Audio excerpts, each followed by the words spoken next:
Sierra, how do you feel now that you're married? Are you very happy to be married to my precious Marcel? Good morning, Barbara. Of course, I'm so happy to be married to him now. I'm sure you don't need to ask me that. Really? Well, isn't that nice to hear from you? I just wanted to check, that's all. Now, what about the real you? How does it feel to finally have found your prey whom you could suck money from now? What? What are you talking about? I really don't want to say it like that, but I'm very aware that my family and yours are worlds apart. It's almost like the relationship you have with my son is impossible. In the past, a relationship like the one you have with Marcel would have been unthinkable. I'm sorry to interrupt your little speech, but my family is not as poor as you might think. And like you've said, the times have changed and we don't care about what level people are on anymore. Wow. Are you trying to say that I'm living in the past or something? Excuse me? I didn't say anything like that. What are you trying to say? I know that you probably hate me, and that's why you're talking to me this way. Does it not hurt you to talk to an old woman like that? Let's stop this right now. Barbara, what are you on about? What did I say to you that made you so angry? I was just agreeing with you about how times have changed, and that people nowadays don't have the same views as they did before. Oh, I see. So you're really trying to say that I'm the one who's wrong. I'm sure you want to call me some old-fashioned hag, right? What? I'm telling you that none of what I said meant anything like that. I have to deal with you insulting me and breaking my heart again, but that's fine. All I have to do is put up with it and everything will be okay. Come on, Barbara. Will you please listen to me? I wasn't saying anything that was meant to hurt you. Not at all. Did anything I say make you upset? Is that so? By the way, your present from your wedding should be in the mail soon. What? Okay, thank you. The present is for me? That's right. It's for you, Sierra. I'll be coming over to pick up Marcel for dinner when we go back to my place. We'll be having a meeting with the rest of the family that attends. Am I supposed to go to that meeting too? Do you think you're part of my family when you've only been married to my son for a month? I think you're jumping the gun. Give it some time and I might start seeing you as something more. That's what I thought you'd say. It's not like we've had a wedding yet. So I haven't met the rest of Marcel's family in person, although I'd appreciate it if he introduced me to them. I'm not sure that day will ever come for you, though. Huh? What are you trying to say? You'll be home all day tomorrow, right? Make sure you're there to get the present I've sent you. Understood. I'll keep an eye out for the doorbell.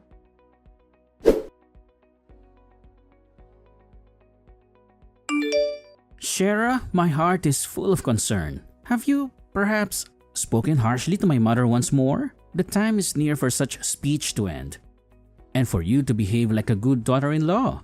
My mother's spirit is weighed down by sorrow, a sorrow that your words have brought upon her. Sorrow? Hers? Do tell me, why is her heart so sad? I assure you, not a single word of spite left my lips in front of her yesterday. What stories has she made up for you?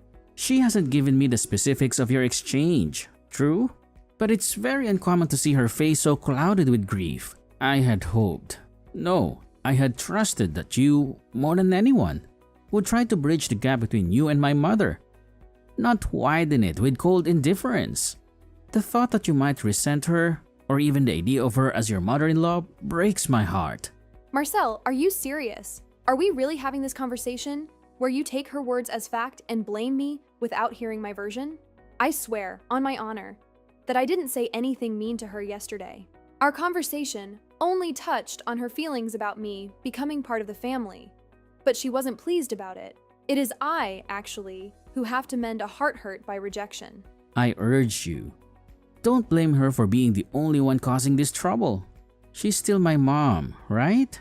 I'm fully aware of that, Marcel, but this is not about pointing fingers. Rather, it's a plea for you to listen to my account, to comprehend what occurred. Would you do me this kindness? Enough, Shara. I plead with you to quiet down and restrain yourself. Can't you be kind to those who are older than you? So that's how it is then? My words don't count to you? When we see each other again, let's have a sincere talk. I have a lot of things to tell you.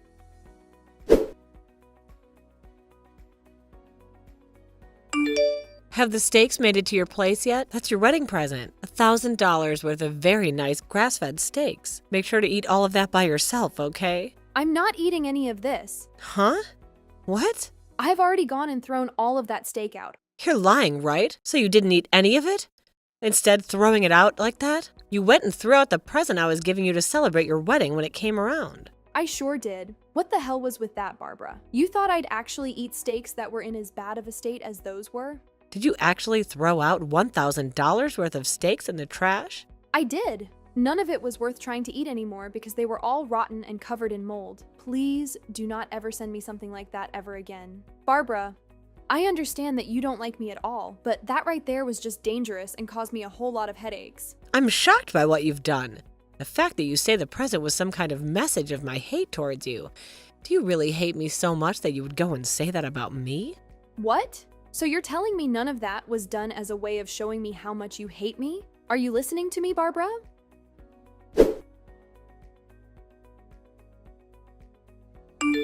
Hey, I want you to stop all of that right now.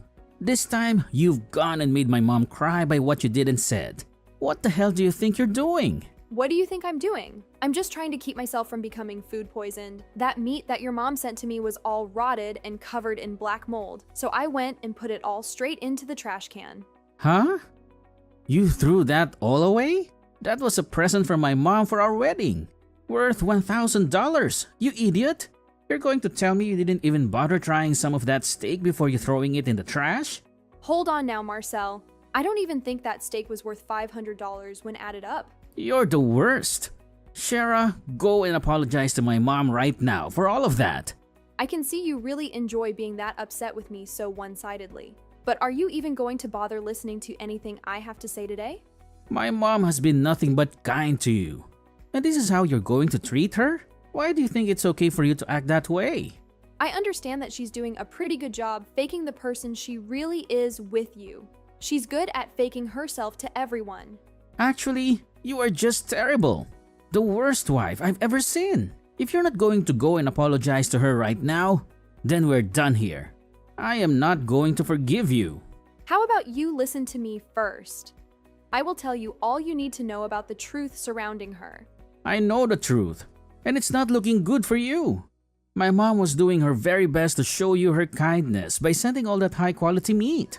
And you threw it all away? My mom is the best woman in the world, and yet you treat her like garbage. Did you even stop to have a look at what was inside those boxes? What? You never took a look inside those boxes, did you? You're at work right now, so of course you wouldn't have been able to see what kind of presents she sent me yet. Right now, you are acting all one-sided with me, like I'm already the problem here, even though you haven't seen what's happened for yourself. I guess I haven't been home to have a look inside of what she sent you. But she would never send you anything crazy besides the meat she said she sent, right? That's what you'd want to think. And that's why you can't find it in your heart to trust your very own wife. All you want to hear is what your mom is telling you, like the mama's boy you really are. Well, I'm going to tell you the truth about her. The harsh truth. That meat that she sent me was all spoiled, completely rotten. It was mostly covered in mold with little maggots wriggling around in them. Also, some of the pieces were covered in jalapeno, which I'm allergic to. What? Are you sure? There is no way I'd be able to eat any of that meat, right? I'm sure you wouldn't either if you'd seen it. The moment I opened the box, I could just tell everything was spoiled by the way it smelled like roadkill. And that's when I knew this was yet another one of her attempts to show me just how much she hates me. Your mom has been taking everything the two of us talk about and making it out to seem like I'm the one who's bullying her. That's why she's always coming to you crying about it in hopes that you'll want to punish me or leave me. You're kidding, right? Why would my mom of all people be doing things like that? She has no reason to be doing that to you. Your mom happens to hate me a whole lot more than you could ever imagine. That's why she's trying her dang hardest to get the two of us to separate. My mom would actually want that though, but she's always going on about how much she loves you to me. She is just putting on a performance in order to make you think she's been up to nothing this whole time. Her goal is to make herself look as though she's not had any part in making you start to hate me. Remember how before you and I got married, she always seemed like she hated the idea of us being a married couple? I thought she was always supporting you becoming my wife. And put it straight, she was only doing that in order to keep you on her side. All in order so that you would never be able to notice how much she truly despised me for who knows what reasons. But if you could see what's really going on, you'd see that nothing she's been saying to you about her feelings is true, especially when it comes to me. What? So she's just been putting on a face for me this whole time? Haven't you ever noticed that there are times a jab at me will slip through? Like how sometimes she might suggest you get married to someone else, or how things might be different for you if you were with so-and-so. I'm sure you have been kind enough to point out that I'm the right woman for you and that I'm younger than you, so your mom should be happy with the woman you married. I'm sure you never see what she's saying at those points in time as being jabs at me, but they are. You just seem to think that she means nothing by it at all and move on. Wait a minute. Everything I'm hearing from you is a little hard for me to understand. How was any of that a jab at you? To be honest, it doesn't really matter if you understand or not. Just be aware that your mom really does hate me, and she's made that very clear to me. And for a little while, she's been doing her best to get you to start hating me, too. She's really been wanting for the two of us to get a divorce that badly? Why would she want that of her own son? I'm not sure the reason why, but from everything I've had to endure from her so far, she really does not want me around her family at all. Really, it's like I'm trying to battle a beast at times when talking to her. I cannot believe this. The fact that my own mom has been thinking of us that way. I'm sure it really is hard to believe considering that this is your first time hearing about it. Once you get home today, I'll show you everything. All the proof. Do you have that much proof though? How about you just come home and find out for yourself? I'd much rather you see for yourself what she's been up to instead of complaining about me from your office chair. But I already told my mom that I'd be going to her house after work. Right there. That's her trying to get to you first, in order to play with your head before you can see what I have to share. What do you mean? Well, if you get home even later in the day after she's gone and lied to you about what really happened, the meat will have gone bad, and you'll be believing everything she said for sure. Right? Then I'll have no way to get you to see the truth clearly, and we'll be stuck having the two of you hate me even more. It's all a part of her plans, Marcel. I see. I would have never thought this was something she'd been up to. Today, I want you to come back here first and see the proof, and then you can go over to your mom's house. Alright, I guess they have no other choice but to do that. Now please do that. I'll make sure I have all the proof ready for you to see.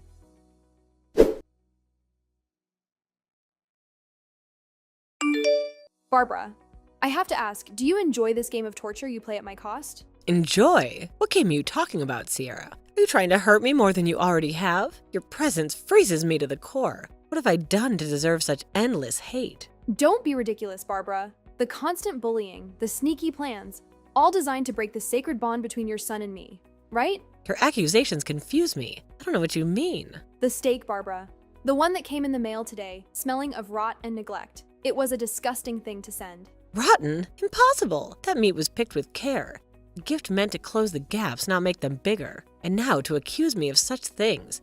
To call me a horrible mother-in-law. It hurts me deeply. Today, I'll keep Marcel close in safety of my home. I dread to think of him sharing space with someone like a witch who might cast a spell of silence on him. So be it. What's this? Do you agree to his stay? Yes, let him find comfort under your roof for as long as you want. For Marcel and I are over. The ties that bound us have been cut. There is nothing but emptiness in this place for him now. Speak clearly. What are you saying? It is as you have always said. We are mismatched, our union a mistake. It is only right that our paths split, that we separate our lives from each other. Surely this ends your feud. So it has happened. The end of your union. Maybe it's the best for you both. My concern is only for my son's well-being. Your fate is none of my business. Now Marcel can go and find his own happiness, free from your shadow. Then, will you admit to the poison you've spread, the schemes you've made against me? I claim my innocence. No cruelty was ever meant by me. Yet, it is because of you that we have chosen this breakup. You've hated me all along, haven't you? With our bond broken, you can reveal your true feelings. You are smart, Sierra. It was never a matter of simple dislike, but a hatred so deep I wish you would just disappear. Such confirmation is no shock. I have always known your contempt. You came out of nowhere to take my dear Marcel, to drain his life. I had no reason to like you, but finally he sees the truth, realizing the wisdom in leaving you behind. My secret efforts have paid off, resulting in the outcome I so eagerly wanted. All your efforts, then, were intentional? Every mean word, every nasty deed, a planned trick to end our marriage and silence our voices forever. Exactly. From the moment you entered our lives, I longed for a day you would be gone out of my son's world. And the spoiled meat, the rot, the spicy bits, was it all part of your big plan? Was the cost of such betrayal really worth so little? Of course it wasn't. I just took the old box left over from the expensive butcher I ordered my meats from and put some week-old cuts of meat in there I bought at the supermarket. Before sending the box to you, I made sure that while I had the meat sitting out in the sun, to sprinkle jalapeno all over them. I'm sure you were surprised by all of that, right? Oh, I sure was surprised. surprised by the lengths you were going to in order to show your hate for me. Barbara, had I actually cooked up and eaten one of those steaks, what would have happened then? Well, my Marcel is very smart, so he'd have never eaten any of that. But just to be on the safe side, I made sure that today he'd be eating dinner at my house. As long as he's safe and healthy, I don't care what you end up doing. That is totally screwed up, Mom. What? It's me, Mom, Marcel. Huh? What? Marcel, weren't you on your way over to the house for the night? I thought you were going to come straight home right after you got out of work. That was my plan as well. But then I found out about how you and Shara had been talking to one another again today. I wanted to see for myself if what Shara was telling me about that present you sent her was true. So I went home before I planned on coming to see you. From the looks of it, that meat that Shara ended up throwing away was all spoiled and looked like the bark on a tree with all that mold. Now, you tell me what the hell is going on here between you two. I think I've come to the conclusion that I can't trust you as my mom anymore. You have it wrong, Marcel. This is a misunderstanding on your end. I never meant for any of this to happen. Sierra's just been setting me up in order to make me look like the problem here. But Marcel, you've already gone ahead and chosen to divorce her, right? I think you can go right ahead and just give up on her now. You understand there's no point in talking to her anymore, right? The only thing I've come to understand now is that you're a monster, Mom. What? I'm the monster? Why am I the monster? No matter how I try and look at it now, you're the only monster among us. This whole time you have been harassing her and then lying about it to me to make me start getting mad with her as well. I'm shocked by this, Mom. I can't trust you anymore. I'm telling you, you're absolutely wrong about that. You have a total misunderstanding of the situation right now. I'm going to have a talk with Dad about all of this. I'll give Shara her smartphone back now. But you promised me to stop all that crap you've been giving her from now on. She's the most important thing to me. Wait a second. What happened to the two of you getting a divorce? Hello, Barbara. This is Sierra again. I think after everything I've done to show Marcel the real you, he's come back to understanding the truth. He now understands who the true liar has been.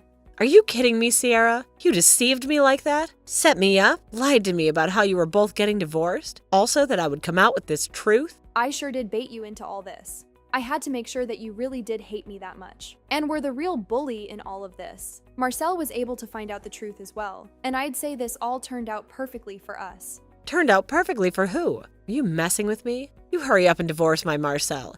You are not a part of my family and you never will be. I'm glad to hear nothing but the truth coming from you. And don't worry, because I have no plans of coming near you again. Just like you've been wanting, we will not be family. But Marcel has come around to learning he was in the wrong this whole time by believing what you'd say. And from now on, he will be on my side when it comes to family drama. What? Are you trying to say he's going with you? You're going to steal my Marcel away from me for good.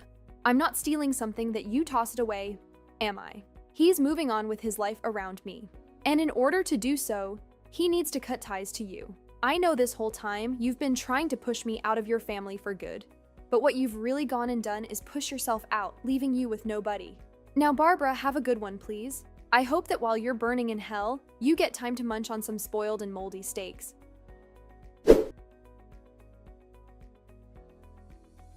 After finding out the shocking truth about his mother, Marcel decided to never eat her food again, cutting off the mother-son connection they had. This act of rebellion affected their whole family, especially his father, who became tired and disappointed. The warmth that Barbara and her husband used to share turned into cold distance, pushing him to the inevitable decision that they had to divorce. Now, they are on the verge of falling apart, becoming nothing but strangers to each other where there used to be closeness. When Barbara heard about the upcoming divorce, her world fell apart. She cried and begged in the empty halls, asking for a change, for a chance. But she couldn't fix anything because nothing she did or said could prove that she was a good wife. Her plans, which were meant to ruin the marriage of her son and daughter-in-law, backfired horribly, making her own husband want to leave her. In the middle of the chaos, something unexpected happened. The troubles helped Marcel and Sierra become closer. The difficulties they faced made their relationship stronger and better. Marcel realized how much his mother had made him doubt his marriage. Together, they started to heal, getting help from couples therapy to deal with the stormy issues of trust and communication. In a surprising turn of events, the very thing that was supposed to break them up became the reason for their growth and unity. Sierra, thinking about what they went through, felt thankful for the terrible test her mother-in-law put them through, because it was through these tests that both she and Marcel learned valuable lessons, turning pain into the foundation of a deeper and more lasting love.